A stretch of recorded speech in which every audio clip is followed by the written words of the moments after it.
A short time ago, we spoke with an FSU student who witnessed the chaos from the attack. Her name is Stephanie Horowitz.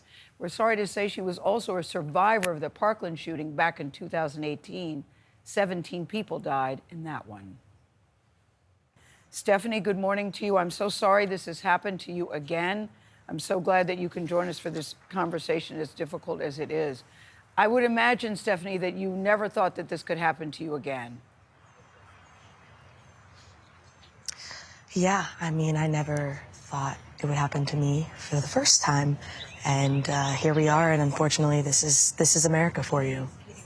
And that's what I keep saying, too. When will we ever get this lesson? Can you tell us where you were and what you heard when you knew that you were in trouble, that this was a terrible situation? Yeah, so these actually were the doors that I came out of yesterday.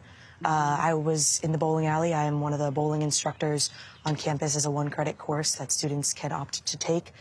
And we had the music playing pretty loudly, so unfortunately we didn't hear anything, which we were lucky that some of my students looked out of the glass doors and saw everybody running. And I didn't see that, so I'd asked them what was going on. And when they said that everyone ran, I came out from behind the desk and I looked and I saw crickets and I saw belongings left behind. And unfortunately, due to my previous experience, I knew what that meant. And before I knew exactly what was going on, I just started to direct everybody into the back room to safety until I got further information. But I had a feeling that it was an active shooter situation before I even heard.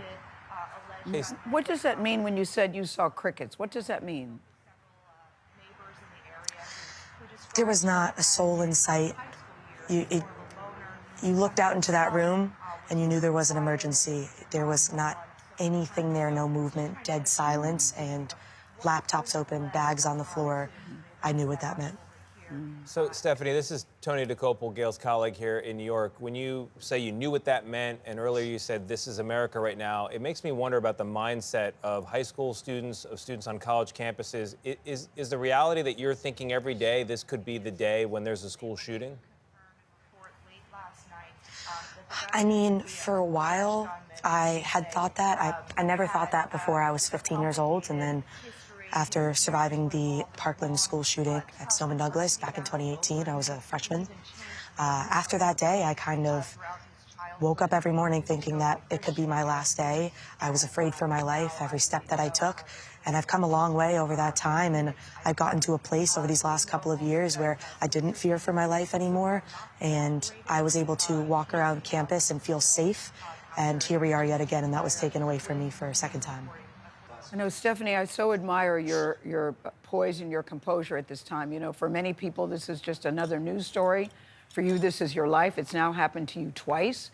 And I'm wondering how you're processing all of this, you know, from what happened to you before to what happened to you now. How are you processing and dealing with this right at this moment, in this moment?